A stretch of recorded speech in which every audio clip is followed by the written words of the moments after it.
Hindi pwede ko makuha. Ulitin nyo nga. Ang nagbabahay para matibay at Ah. nasa tubigan, syuka. Iyong pundasyonan ng lahat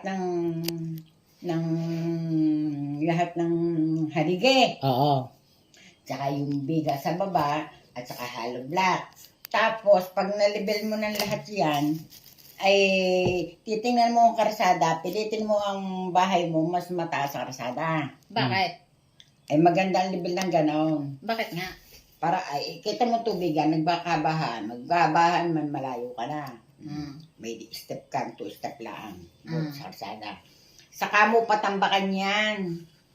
Tambakan mo. Pag natambakan mo, ay din mawari yung paigit na ganyan, dalagyan mo yan ng ganyan, bago lagi biga. Pag nagtambak yan, hindi uspos. Hindi Saan yung titirapos. matutunan yan?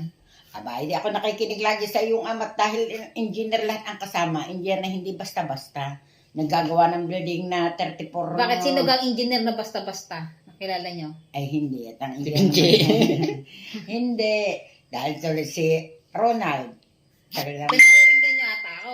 hindi. Ay, ikaw naman iba ang pagka-engineer mo. Ini talagang sa building sa mga bahay, na pundasyon. Ang tawag sa engineer na yon? Ay, awang ko. Engineer. Yun ang sinasabi. Tulad ng bahay kong are.